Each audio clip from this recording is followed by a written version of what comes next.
Story की शुरुआत होती है मेन कैरेक्टर आर्क से, जो कि अभी सोकर उठा है और उसे कोई आइडिया नहीं है कि वो कहाँ पर है और उसने आर्मर क्यों पहना हुआ है। अपना दिमाग शांत करने के बाद वो देखता है कि वो उस आर्मर के बारे में जानता है, जिसमें फायर रेजिस्टेंस और मेमोरी जनरेशन जैसे फीचर्स भी है। वो उस तलवार को भी जानता है जो बिजली की तेजी से हमला करती है। और आर्क इन सब के बारे में इसलिए जानता है क्योंकि वो उस कैरेक्टर को यूज करता है जब वो गेम खेलता है। उसे याद आता है कि वो गेम खेलते हुए सो गया था, तो इसलिए शायद अभी सपने में ही है। वो आर्मर पहनकर काफी स्ट्रॉन्ग फील करता है, इसलिए वो अपनी एबिलिटीज को चेक करने लगता है। वो कुछ मैजिक ट्रिक्स को भी यूज करता है जो उसने गेम में भी नहीं देखी थी। अपनी उन स्किल्स का मजा लेते हुए वो इतना डूब जाता है कि उसे अब भूख लगने लगती है, जिसके लिए आर्क अपनी टेलीपोर्टेशन स्किल्स का यूज वापस जाने के लिए करता है। लेकिन वो अभी उसका यूज नहीं कर सकता क्योंकि उसने गेम अभी उसी जगह स्टार्ट की है। इसके बाद वो उड़कर जाने का फैसला करता है और एक तालाब के पास आ जाता है और अपनी शक्ल की जगह कंकाल देखकर डर जाता है। फिर उसे याद आता है कि उसने ही अपने अवतार के लिए एक स्केलेटन चूज किया था। उसे लगता है कि जब वो टाउन जाएगा तो सब उसकी शक्ल देखकर हंसने लगेंगे, इसलिए आर्क फिलहाल के लिए मास्क लगाकर रखने का डिसाइड करता है। जैसे वो टाउन की तरफ बढ़ता है तो देखता है कि वो काफी पुराने टाइम में आ गया है, जहाँ कोई भी फैंसी चीज नहीं है। उसे शहर में कुछ खाने की दुकान दिखाई पड़ती है, लेकिन पैसे न होने की वजह से कुछ नहीं खा सकता।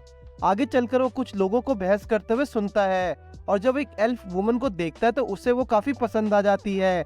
लेकिन कुछ देर उसका पीछा करने के बाद वो वहां से गायब हो जाती है और आर्क खुद को एक गिल्ड के सामने पाता है और उसे याद आता है कि यहाँ काम करके वो कुछ पैसे अपने लिए कमा सकता है।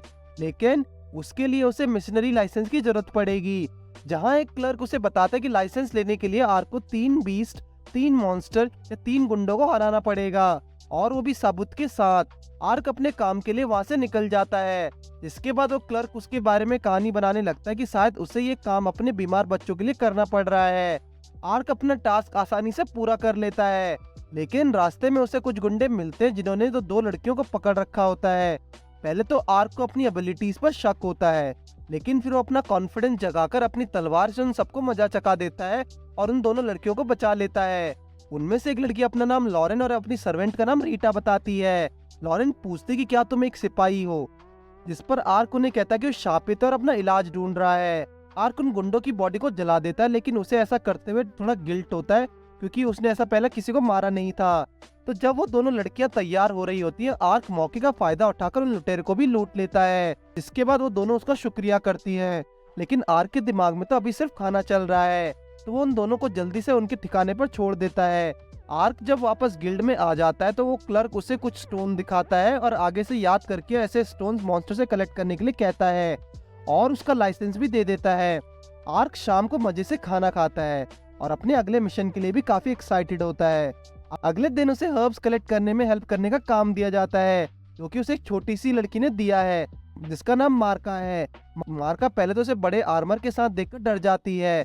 फिर आर्क बताता है कि वो अपना चेहरा नहीं दिखा सकता, इसलिए वैसे ऐसे ही साथ चलना पड़ेगा।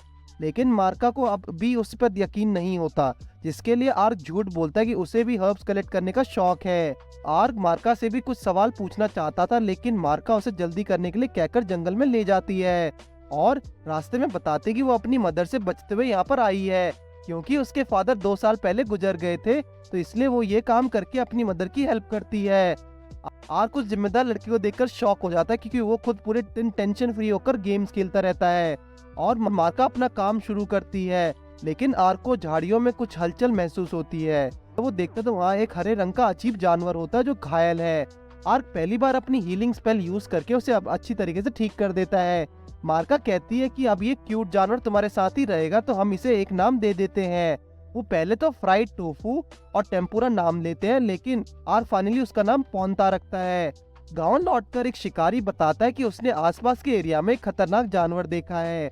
मार्का की मदर सियाना भी वहाँ होती है, तो एक दूसरा आदमी उन्हें बताता है कि उसने मार्का को जंगल की तरफ जाते देखा था।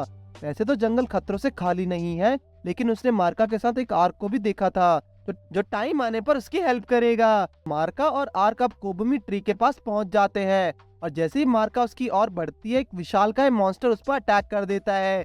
आर्क उसके हमले से पहले ही मार्का को बचा लेता है और उस मॉन्स्टर को हमले को एनालाइज करता है, जिसके बाद आर्क को अपनी शील्ड यूज करनी ही पड़ती है। और जैसे ही आर्क को मौका मिलता है, वो अपने स्पेल जजमेंट का यूज करके उस मॉन्स्टर को काटकर 2 टुकड़ों में कर देता है। इसके बाद वो खुद ही एक्साइटमेंट से अंदर ही अंदर कूदने लगता है। मार्का तो उसका ये रूप देख के चौंक जाती है और आज की उसकी जीत को वो गांव के लोगों के साथ सेलिब्रेट करना चाहती है। क्योंकि अभी आर्क किसी भी तरह की अटेंशन नहीं चाहता था, तो मार्का से उस मॉन्स्टर की बात को सीक्रेट रखने को कहता है।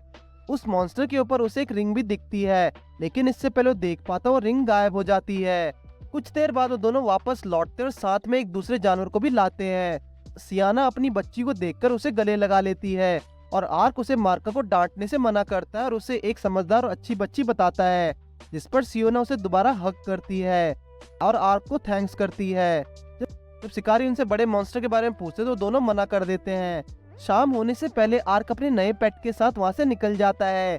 उसी रात को एक वॉरियर्स के ग्रुप को ऐसे ही और मॉन्स्टर से लड़ते हुए दिखाया जाता है। जब वो लोग उस मॉन्स्टर को मार देते तो लीडर सबको 15 डेथ और 38 घायल सैनिकों की खबर देता है। कुछ दूर चलते ही उन्हें उसी मॉन्स्टर की लाश मिलती है, जिसे आर्क ने अपनी तलवार के साथ एक ही बार में काट दिया था।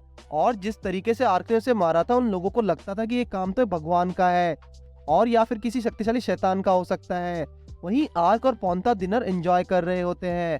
आर्क को अपनी पहचान छुपा कर रखनी थी, इसलिए साथ ही वो भी चैलेंजिंग मिशंस पर जाना चाहता था।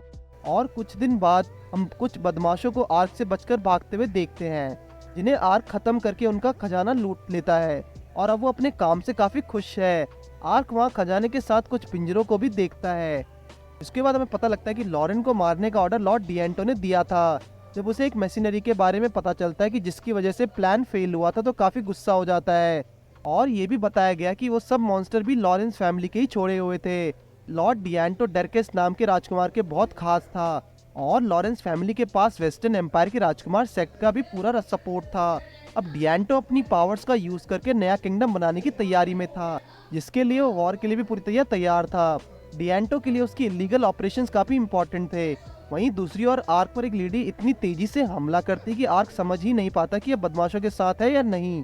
तभी उसकी नजर उसके चेहरे पर पड़ती है और उसे पता लगता है कि ये तो वही एल्फ लेडी है जिसे उसने पहले देखा था।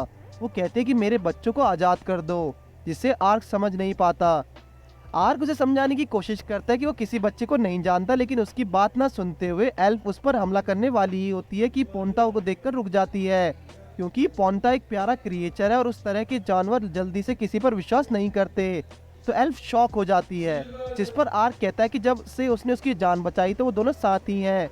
जिसके बाद वो अपने बर्ताव के लिए उससे सॉरी कहती है। वो बताती है कि कुछ बदमाशों ने एल्व्स और बच्चों को किडनैप कर लिया था। इसे सुनकर आर्क को खुले हुए केजेस याद आते हैं। वो सोचता है कि उन्होंने ऐसा क्यों किया होगा, तो एल्फ उसे बताते कि एल्व्स के काले बाजार में उन्हें अच्छे दामों पर बेचा जाता है। फिर जब आर्क उसकी हर तरह से हेल्प करने का ऑफर यूज करता है, तो वो कहते हैं कि ये मैटर सिर्फ एल्व्स का है, इसलिए वो किसी इंसान की हेल्प नहीं लेगी। वो वहाँ से चली जाती है, लेकिन आर्क उससे निराश नहीं होता। वो इसे एक मिशन क्वेस्ट की तरह लेता है। अगले दिन उसे गिल्ड की तरफ से जंगल में एक एल्फ होने की खबर मिलती है, जिसके बाद वो उसे ढूंढने के लिए वहाँ पहुँच जाता है, जहाँ पे कुछ बदमाश लोग एल्फ लड़की का पीछा करके पकड़ लेते हैं। और उनका बॉस ओडोलो होता है, जो डेंटो का बेटा है। वो उस लड़की को दूसरी और लड़कियों के साथ कैद कर देता है, जिन्हें काले बाजार में ले जाया जाएगा। ओडोलो को उन्हें परेशान करते हुए देख आर्क उन्हें सबक सिखाने का बेड़ा उठाता है।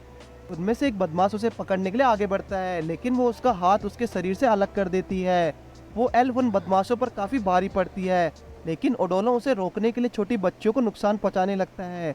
उसका प्लान काम कर गया, जिसका फायदा उठाकर वो उस वॉरियर एल्फ के साथ बदसलूकी करने लगता है।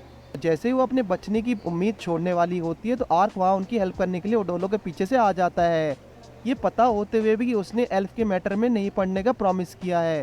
फिर वो दोनों उन लोगों को अच्छा सबक सिखाते हैं, लेकिन एल्फ अब भी आर्क को मदद करने से मना करती है। और जब आर्क उन बच्चों को रिलीज करता है, तो वो देखते हैं कि उनके गले में एक नेकलेस है, जिनकी मेमोरी को मिटा दिया गया है। आर्क अपनी पावर्स का यूज करके नेकलेस भी निकाल देता है और उन बच्चों की इंजरीज को भी ठीक कर देता है। फिर एल्फ वुमन अपने बर्ड को उन बच्चों को घर मैसेज पहुंचाने को कहती है, जिसके बाद एल्फ और आर्क अपनी अपनी राह पर चल देते हैं। हालांकि वो लड़कियां आर्क से अलग होने को लेकर थोड़ा दुखी थी, लेकिन आर्क उन्हें मनाते हुए कहता है कि जब भी वो मुश्किल में होंगी, आर्क उनकी हेल्प के लिए जरूर आएगा। वॉरियर एल्फ को आर्क की हरकतें थोड़ी अजीब लगती हैं। उसने इंसानों को हमेशा से मतलबी और क्रूअल समझा था, लेकिन आर्क से मिलकर वो काफी इम्प्रेस थी। अपनी कंफ्यूजन को मिटाने के लिए वो आर्क से पूछ ही लेती है कि तुम्हें बताना पड़ेगा कि तुम कौन हो। आर्क खुद को एक सिंपल सा सैनिक बताता है, जो अपना काम करता है और अपने प्यारे दोस्त के साथ रहता है। जिसके बाद वो खुद को वॉरियर बताते हुए अपना नाम एरिना बताती है और आर्क को शुक्रिया कहती है। तभी वहाँ उसका बर्ड आ जाता है और अरीना से कहता है कि तुम्हारे ग्रुप को तुम्हारी ज़रूरत है क्योंकि और भी एल्फ्स को किडनैप कर लिया गया है। अरीना आर्क से पूछती कि क्या मैं तुम्हें इमीडिएटली हायर कर सकती हूँ?